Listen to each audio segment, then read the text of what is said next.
Devadurga toll ವಿರೋಧಿಸಿ ಶಾಸಕಿ ಧರಣಿ ಕುಳಿತಿದ್ದಾರೆ. ಅಹೋರಾತ್ರಿ ಪ್ರತಿಭಟನೆಗೆ ಕುಳಿತಿದ್ದಾರೆ ಶಾಸಕಿ ಕರೆಮ್ಮ. 40 ಕಿಲೋಮೀಟರ್ ಅಂತರದಲ್ಲಿ 2 ಟೋಲ್ ನಿರ್ಮಾಣ ವಿರೋಧಿಸಿ ಶಾಸಕಿ ಪ್ರತಿಭಟಿಸ್ತಾ ಇದ್ದಾರೆ. ಇನ್ನು ಕಾಕರಗಲ್ ಜಾಲಹಳ್ಳಿ ಬಳಿ ಟೋಲ್ ಅಳವಡಿಕೆಗೆ ತೀವ್ರ ವಿರೋಧ ವ್ಯಕ್ತವಾಗ್ತಾ ಇದೆ. ಕಾಕರಗಲ್ ಟೋಲ್ ಬಳಿ ಧರಣಿ ಕುಳಿತಿದ್ದಾರೆ ಜೆಡಿಎಸ್ ಶಾಸಕಿ. ನಿನ್ನೆ ಕೆಡಿಪಿ ಸಭೆಯಲ್ಲಿ ಟೋಲ್ ಗೇಟ್ ರದ್ದಿಗೆ ಆಗ್ರಹಿಸಿದ್ರು.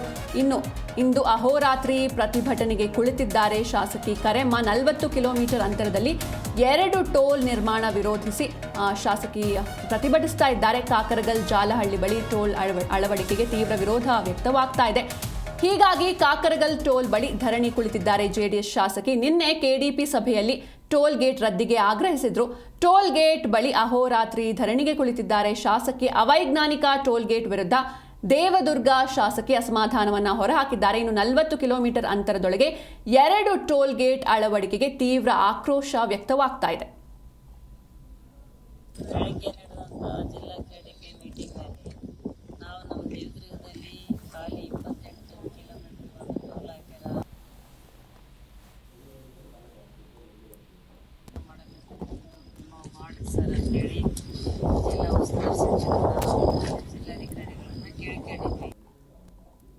ಇನ್ನು ದೇವದುರ್ಗ ಟೋಲ್ ವಿರೋಧಿಸಿ ಶಾಸಕಿ ಜೆಡಿಎಸ್ ಶಾಸಕಿ ಅಹೋರಾತ್ರಿ ಪ್ರತಿಭಟನೆಯನ್ನ ಮಾಡ್ತಾ ಇದ್ದಾರೆ. ಇನ್ನು 40 ಕಿಲೋಮೀಟರ್ ಅಂತರದಲ್ಲಿ 2 ಟೋಲ್ ನಿರ್ಮಾಣವನ್ನ ವಿರೋಧಿಸಿ ಈ ರೀತಿಯಾಗಿ ಒಂದು ಪ್ರತಿಭಟನೆ ನಡೀತಾ ಇರುವಂತದ್ದು. ನಿನ್ನೆ ಕೂಡ ಕೆಡಿಪಿ ಸಭೆಯಲ್ಲಿ ಟೋಲ್ ಗೇಟ್ ರದ್ದಿಗೆ ಆಗ್ರಹಿಸಿರ್ತಾರೆ ಶಾಸಕರು.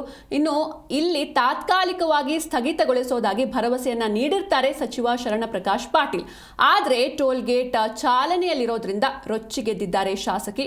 ಟೋಲ್ ಗೇಟ್ಗಳಲ್ಲಿ ಒಂದು ಟೋಲ್ ಗೇಟ್ ಅಟ್ಲೀಸ್ಟ್ 2ರಲ್ಲಿ ಯಾವ್ದಾದ್ರು ಒಂದನ್ನಾದ್ರೂ ರದ್ದುಪಡಿಸುವಂತೆ ಆಗ್ರಹಿಸ್ತಾ ಇದ್ದಾರೆ. ಇನ್ನು ದೇವದುರ್ಗದ ಕಾಕರಗಲ್ ಬಳಿ ಧರಣಿಗೆ ಕುಳಿತಿದ್ದಾರೆ ಶಾಸಕಿ. ಕಾಕರಗಲ್ ಹಾಗೂ ಜಾಲಹಳ್ಳಿ ಬಳಿ 2 ಟೋಲ್ ಅಳವಡಿಕೆಗೆ ತೀವ್ರ ಆಕ್ರೋಶ ವ್ಯಕ್ತವಾಗ್ತಾ ಇದೆ.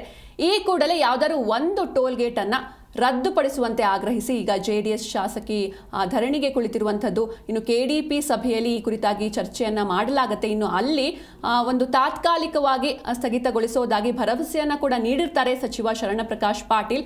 ಆದರೂ ಕೂಡ ಟೋಲ್ ಗೇಟ್ ಚಾಲನೆಯಲ್ಲಿ ಇರೋದ್ರಿಂದ ಶಾಸಕಿ ರೊಚ್ಚಿಗೆದ್ದಿದ್ದಾರೆ. ಹೀಗಾಗಿ ಅಹೋರಾತ್ರಿ ಪ್ರತಿಭಟನೆಯಲ್ಲಿ ನಿರತರಾಗಿದ್ದಾರೆ. ಅವೈಜ್ಞಾನಿಕ ಟೋಲ್ ಗೇಟ್ ವಿರುದ್ಧ ದೇವದುರ್ಗ ಶಾಸಕಿ ಅಸಮಾಧಾನವನ್ನ ಹೊರಹಾಕಿದ್ದಾರೆ.